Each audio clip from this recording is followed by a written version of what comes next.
How old is my boyfriend? We've been together for over a year and I still have no idea when he was born. I was too drunk when we met to remember what he said. Then by month 2, it felt weird to ask. The first few weeks I kept waiting for him to mention it naturally, but he never did. I tried asking which dorm he'd lived in freshman year, and he said, the one by the dining hall, which describes literally every dorm. When I pushed for specifics, he changed the subject to my classes. I figured we could study together since we were supposedly both juniors in the same major. Meet me at the new library? I texted one day. He suggested meeting at his apartment instead because the library was too crowded. When I mentioned I loved the new study rooms on the 4th floor, he agreed, which would have been fine, except there was no 4th floor. So I did what any 17-year-old girl would do in that situation. I went through his student email, or tried to. Hey babe, what's your email again? He smiled awkwardly. It got hacked in freshman year, I told you this story already. Don't you remember? An awful gut feeling washed over me, but as soon as his lips landed on mine, I forgot what we were talking about. Things got frisky, and we turned on Karate Kid to drown out the sounds of my queef. But that's when I saw it. His Netflix was on regular price. Hey, why don't you have the student price? I asked. I keep meaning to sign up, he responded before putting his hand on my thigh. Every college kid I know jumped on that the second they got their college email address. Little things started adding up. We were watching TV and gas prices came on the news. Gosh, remember when it was under $1? He said, then caught himself. I mean, my dad always talks about that. But it was the way he said it first, like it was his memory. Same thing happened when my phone died and I was complaining. At least with payphones you knew they'd work, he muttered. After that I started paying more attention to everything he said. Little slip-ups I would have missed before. But I guess he noticed because he got more careful, barely talking about the past at all. For 3 weeks it was like dating a ghost. No stories, no memories, nothing that could place him in time. The emergency happened at his place. We were cooking dinner together when suddenly my knife slipped and blood spurted everywhere.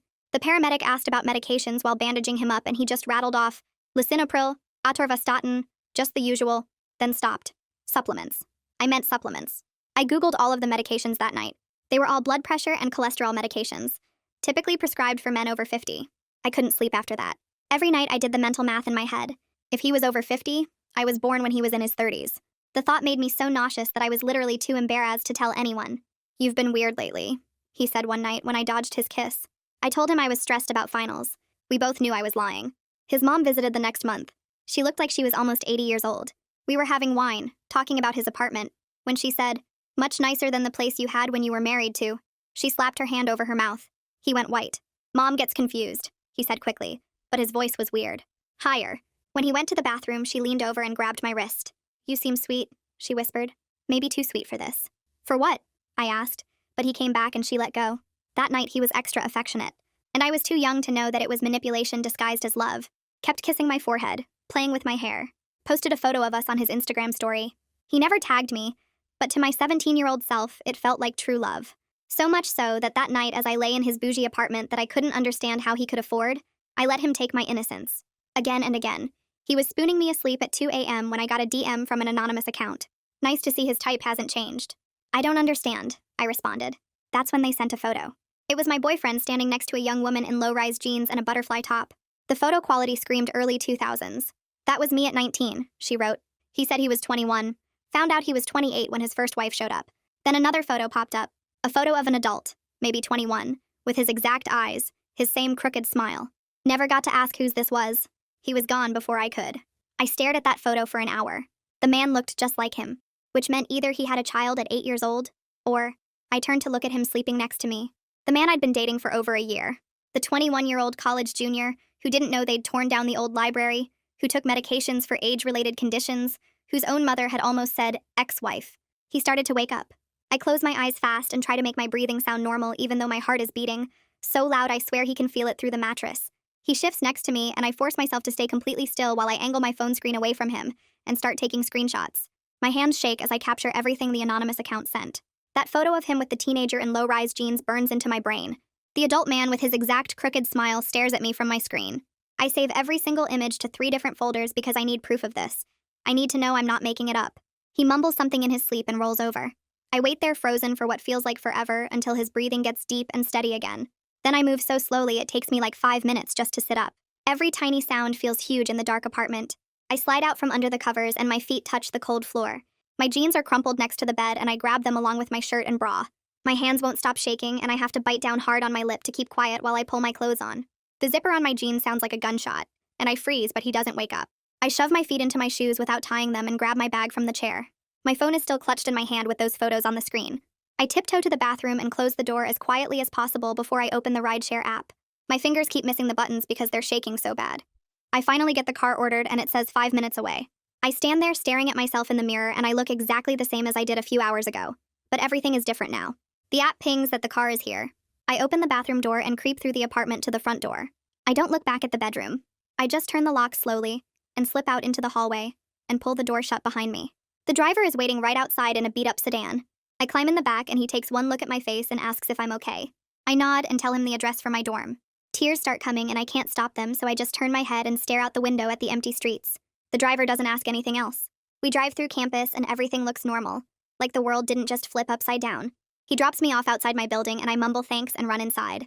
It's 4 a.m. and the hallways are dead quiet. I get to my room and my roommate is asleep in her bed. I grab my laptop and sit at my desk and open a new document. I start typing out every single red flag I ignored.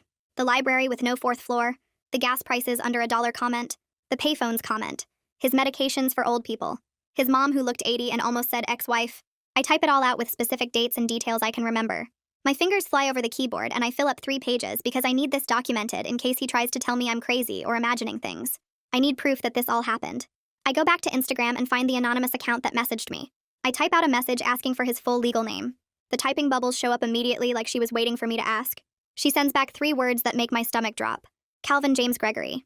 Then she tells me to check voter registration records and adds that she's sorry I'm going through this too. I open a new tab and search for public records. There are websites that let you search voter registration by name and address. I type in Calvin James Gregory and the address of his apartment building. The results load and there it is. Birth year 1972. He's 52 years old. 52. The address matches his apartment exactly, so I know it's him. I sit there staring at that birth year and suddenly I can't breathe right. This is real. This actually happened. I had sex with him last night. I let him take my virginity and he's 52 years old. I'm 17 and he's been alive for 52 years. I run to the bathroom and throw up in the toilet. Everything from dinner comes up and I'm crying and throwing up at the same time. When there's nothing left, I just sit on the floor with my back against the wall. My roommate finds me there at 6 a.m. when she wakes up for her early class. She asks what's wrong and I tell her I have food poisoning. The lie comes out so easy. She brings me crackers and ginger ale from the mini fridge and then leaves for class. I go back to my room and look at my phone. There's a text from Calvin asking if I want to get breakfast. I text back that I'm sick and can't see him today. He responds right away with concern that makes my skin crawl now that I know the truth. He offers to bring me soup. I say no. My roommate is taking care of me. Please don't come over. He sends back a sad face emoji. I open the campus health center website and make an appointment for STI testing. I need to ask about emergency contraception even though we used condoms because I need to be sure. The earliest slot they have is tomorrow afternoon. Waiting that long feels impossible, but I force myself to get dressed and go to my afternoon class because I need to act normal. I sit in the lecture hall and the professor is talking about something, but I can't focus on any of it. I keep thinking about that photo of the adult man who looks just like Calvin. If that's his son and he's like 30 years old, then Calvin would have been 22 when he was born. 22. I was -5 years old when Calvin's son was born. He's been an adult my entire life. He was 35 years old when I was born. He could be my dad. The thought makes me want to throw up again right there in class. Ends and I head straight to my dorm room without talking to anyone. I lock the door behind me and open my laptop with shaking hands. My phone sits next to me on the bed and I stare at Calvin's name in my contacts for a full minute before I start typing. The message needs to be clear and direct. No room for him to twist my words or pretend he doesn't understand. I write it out in my notes app first, deleting and rewriting 3 times until I get it right. I know you're 52 and lied about everything. Don't contact me again. I'm taking steps to protect myself. I read it over and over, making sure there's nothing he can use against me. Nothing that sounds angry or emotional that he could show people to make me look crazy. My finger hovers over the send button for maybe 30 seconds before I finally press it. The message shows delivered and I immediately go to his contact and hit block. Then I block him on Instagram, Twitter, Snapchat, everywhere I can think of. I block his email address and then sit there staring at my phone screen. The silence feels weird, like the air pressure changed or something. Part of me feels safer knowing he can't reach me anymore, but another part keeps expecting my phone to buzz with a message that somehow got through. I set my phone face down on my desk and try to do homework, but I can't focus on any of it. The words in my textbook blur together, and I keep reading the same paragraph over and over without understanding anything. Around midnight, I text Leilani asking if she can come over, and she shows up 20 minutes later with her overnight bag and a bag of candy from the vending machine. We try to watch a movie on my laptop, but I keep checking my phone every few minutes, jumping at every notification even though they're just emails about campus events or texts from my mom asking about my classes. Leilani doesn't ask questions, just sits next to me on my bed and occasionally passes me gummy bears. I keep running through scenarios in my head, what I'll say if he shows up at my door, what I'll do if he tries to talk to me in the parking lot, whether I should have sent that message at all, or if it just made everything worse. By morning, I've barely slept, and Leilani has to leave for her early class. I check my blocked messages folder on every app, half expecting to find something, but there's nothing. The whole day passes like that, me jumping at every sound in the hallway, checking my phone constantly, feeling both relieved and on edge at the same time. Then around 9 p.m., I get an email from an address I don't recognize, just a bunch of random numbers and letters at Gmail. The subject line is blank, and when I open it, my stomach drops. It's from Calvin, a long message that starts with him saying he never technically lied, because I never asked him directly about his age. He writes that he thought I knew the whole time and didn't care, that our connection was real and age is just a number anyway. Then the message gets meaner, saying I'm overreacting because I'm young and don't understand what real love looks like. He says I led him on for over a year, and now I'm trying to ruin his life by making him out to be some kind of predator, when all he did was fall in love. The email goes on for 3 whole pages, and by the end I'm shaking. I don't respond, just forward the whole thing to Hank's email address that he gave me at the police station. I add a short message saying Calvin found a way to contact me after I blocked him everywhere. Then I block this new email address too. The next morning, Hank calls and asks me to come back to the station. Leilani drives me there and waits in the lobby while I go into Hank's office. He pulls up the email on his computer and scrolls through it slowly, pointing out specific phrases. He explains that this is called blame shifting, where Calvin is trying to make everything my fault, instead of taking responsibility for lying. Hank says the part about me ruining his life is victim language, like Calvin is the one who got hurt instead of me. Then Hank explains that I can file for a no-contact order through the courts, which would make it illegal for Calvin to contact me or come near me at all. He says the process means going to the courthouse and filling out a petition, and there will be a hearing where a judge decides whether to grant it. I might have to testify and explain everything that happened, and Calvin will be there with a lawyer probably. The thought of seeing him in court makes me feel sick, but Hank says it's the best way to protect myself legally. The next day, Leilani picks me up and we drive to the courthouse together. The building is old and smells like floor cleaner, and there are people everywhere, lawyers in suits and families sitting on benches in the hallway. We find the right office, and I tell the clerk I need to file a petition for a temporary protective order. She hands me a stack of forms and points to a table where I can fill them out. The questions ask for basic information at first, my name and address and date of birth, then they get more detailed. I have to write out what happened, why I need protection, whether Calvin has threatened me or made me fear for my safety. My hand cramps up from writing so much, but I get it all down. Every lie he told, the age difference, the email he sent after I blocked him. When I bring the forms back to the clerk, she reviews them quickly and explains that a judge will look at my petition today or tomorrow. If the judge thinks I need immediate protection, they'll grant a temporary order that lasts about 2 weeks. Then there will be a full hearing to decide on a longer order. She's nice but matter-of-fact about it, like she processes these all day long and mine is just another case. Leilani and I leave the courthouse and I feel exhausted, like I just took a 3-hour exam.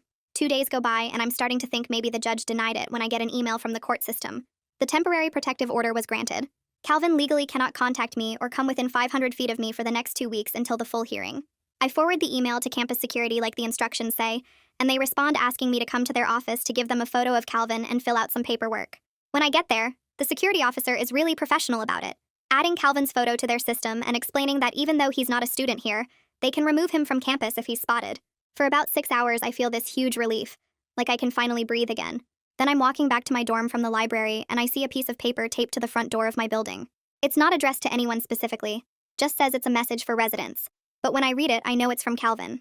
The note talks about how actions have consequences and how people should be careful about making accusations, because everyone has things they might not want revealed. It's vague enough that he could claim it's just a general message, but the threat is clear. My hands shake as I take a photo of it with my phone, making sure to get the whole note and the door it's taped to in the frame. I call campus security first, and they send someone over to document it and remove it. Then I call Hank and send him the photo. He calls me back within an hour and says the note violates the temporary order since it's clearly directed at me even if my name isn't on it. He's going to Calvin's apartment to document the violation and warn him that any more contact will result in arrest. Later that evening, Hank texts me that he spoke to Calvin, who acted all shocked and confused. Calvin claimed he was just leaving a note for the building about general safety, not for anyone specific, and that he had no idea I even lived there. Hank didn't buy it, obviously, but there's not much more he can do until the full hearing. The next afternoon, I get a call from the campus health center saying my test results are ready. I walk over there feeling nervous, even though I'm pretty sure everything will be fine since we used condoms. The nurse brings me into her office and tells me all my STI tests came back negative and the pregnancy test was also negative. It's the only good news I've gotten in weeks, and I should feel relieved, but instead I just start crying right there in her office. She hands me a box of tissues and doesn't rush me, just sits there being patient while I cry about everything. Not just the test results, but the whole situation. When I finally stop, she tells me that none of this is my fault, that I was manipulated by someone who knew exactly what he was doing.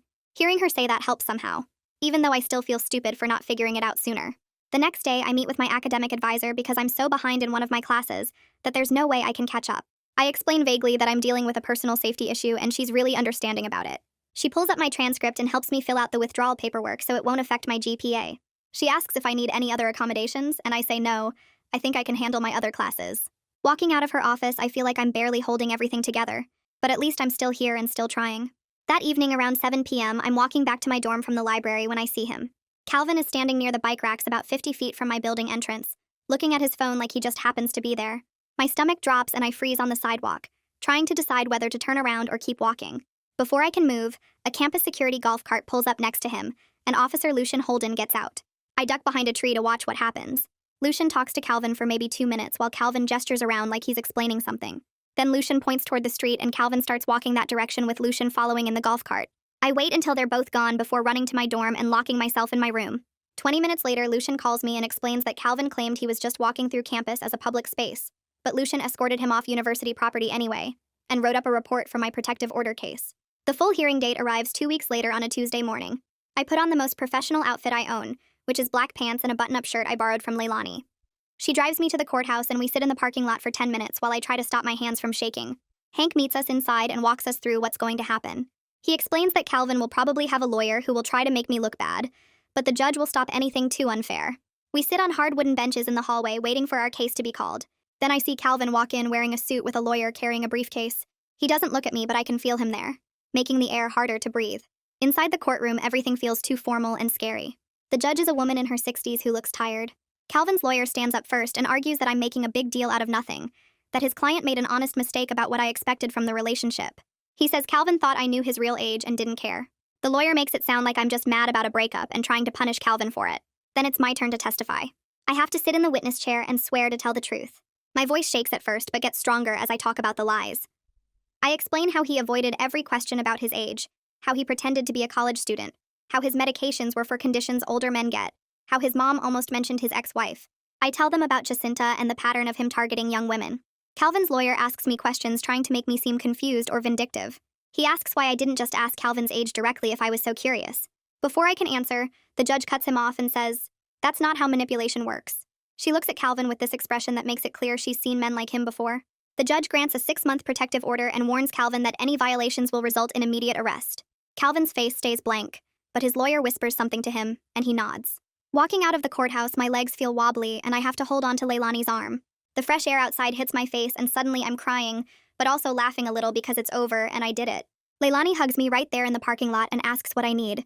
I tell her I want ice cream even though it's freezing outside and cloudy.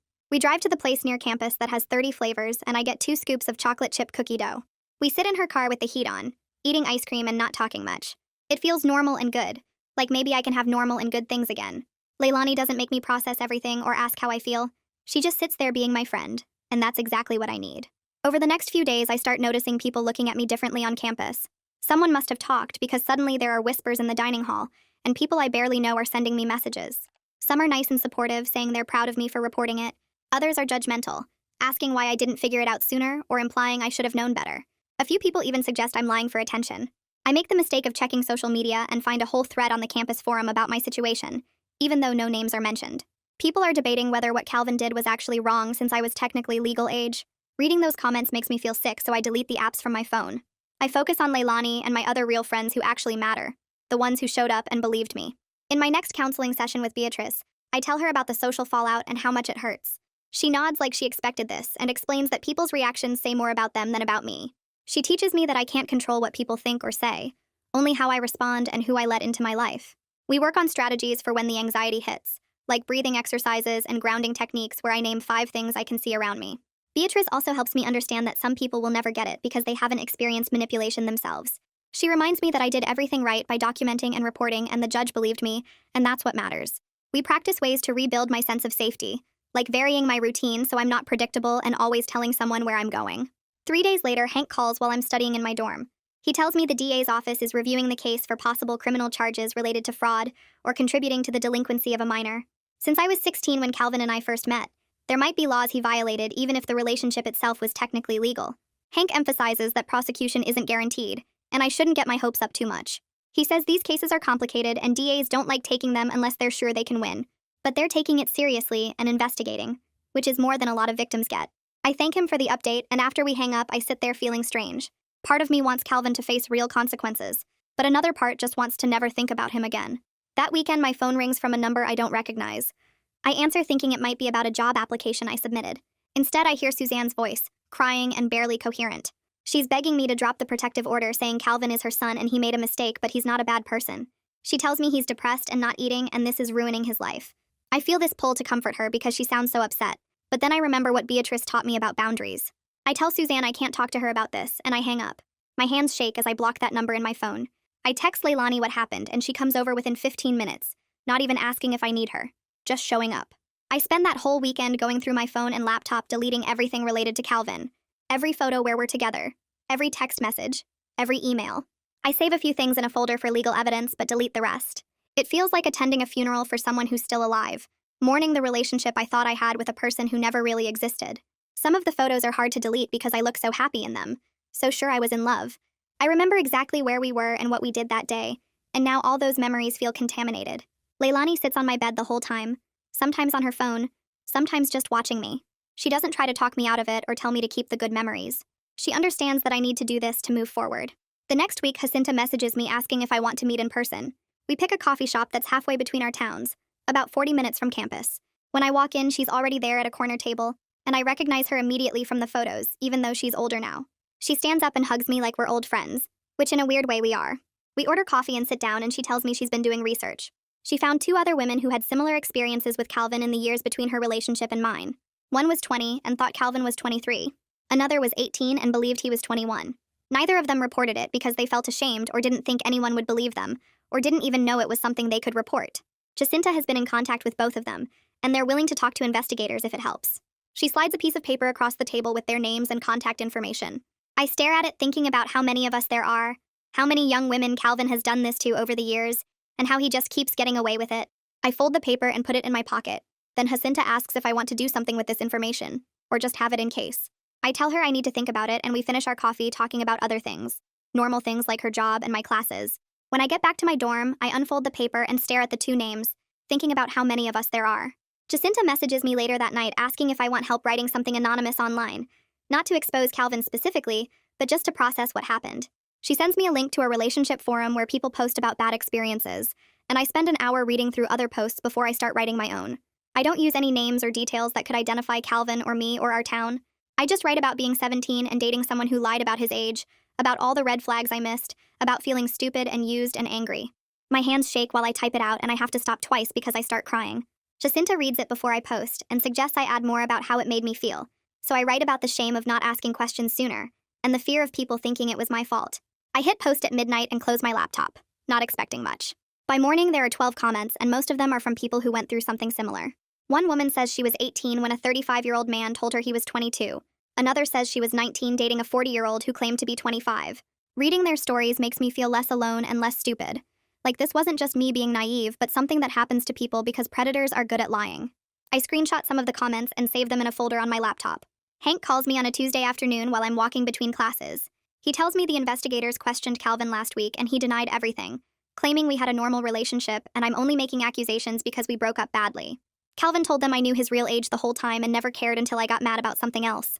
Hank says the DA is still reviewing the case, but I need to prepare myself for the possibility that they won't file charges. The age of consent laws are complicated, and proving fraud is hard when Calvin can say I never directly asked certain questions. I feel my chest get tight and my eyes start burning, but I thank Hank for the update. He reminds me the protective order is still active, and that's the main thing keeping me safe right now, and if Calvin violates it even once, he can be arrested.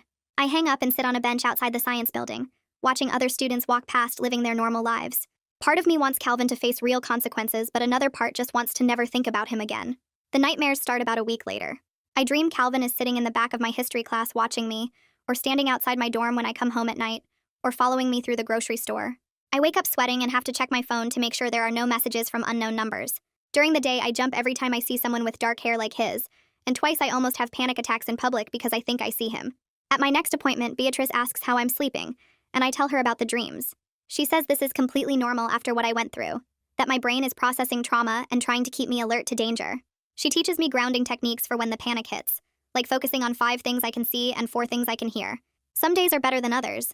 Some days I go to class and work and hang out with friends and barely think about Calvin. Other days I can't leave my dorm room because the fear is too strong. Campus security calls me in for a meeting 2 weeks later. They tell me Calvin has been spotted on university property 3 separate times, even though he's not a student or employee here. The protective order says he can't contact me, but it doesn't technically ban him from campus as a public space. So the university is implementing a trespass warning against him specifically, which means if he's found on campus again, he can be arrested immediately without needing to prove he was trying to contact me. They give me a card with the campus security number and tell me to call right away if I ever see him. I thank them and leave feeling slightly safer, knowing there's one more barrier between him and me. 3 months after the protective order was granted, I'm doing better. I still have bad days where the anxiety spikes, and I can't focus on anything, and I'm still seeing Beatrice every week to work through everything. But I'm keeping up with my classes, and I even got an A on my sociology paper. I've started trusting my own judgment again, listening to my gut when something feels wrong instead of ignoring red flags. Leilani and I decide to get an apartment together for next semester so I can move off campus and feel safer. We spend a Saturday looking at places and find a 2-bedroom on the 3rd floor of a building with a security entrance. The rent is more than the dorms, but Leilani's parents are helping her, and I'm going to get a part-time job. We sign the lease, and I feel excited about having my own space where Calvin doesn't know the address. Hank calls again in early December. The DA has decided not to file criminal charges because of evidentiary issues and the complexity of the age of consent laws. Even though Calvin lied about his age and situation, proving criminal fraud is too difficult when I was over the age of consent in our state. Hank's voice sounds tired when he tells me, like he knew this was coming, but still wishes it was different. I tell him I'm disappointed but not surprised, and he reminds me the protective order is still in place, and I did everything right by reporting and documenting everything. After we hang up, I sit on my bed for a long time feeling empty. Part of me knew charges were unlikely, but I still hoped for some kind of justice. Leilani comes over that night with ice cream and we watch stupid movies until I fall asleep on her couch. Jacinta messages me a few days later saying she heard through someone else that Calvin moved to a different state. She thinks the protective order and trespass warning made it too difficult for him to stay here. Or maybe he just wanted to start over somewhere new where nobody knows what he did. It's not the justice I wanted, but knowing he's gone makes me feel safer walking around campus and town. I don't have to scan every crowd looking for his face or worry about running into him at the grocery store. Jacinta says she'll let me know if she hears anything else, and I thank her for everything she's done to help me. A letter arrives at my dorm in mid-December, sent through a lawyer's office. It's from Suzanne offering to pay for my counseling costs as an apology for not seeing what her son was doing. The letter is formal and doesn't include any personal message from her, just the offer of money and contact information for the lawyer handling it. I bring it to my next appointment with Beatrice and ask what she thinks. She says it's up to me, but the counseling has been expensive, and accepting the money doesn't mean I have to have any contact with Suzanne directly. I think about it for a few days and decide to accept through the lawyer. The counseling has helped me so much, and I need to keep going. And Suzanne's money can't undo what Calvin did, but it can at least help me heal from it. I start a part-time job at the campus library in January, working the front desk and shelving books.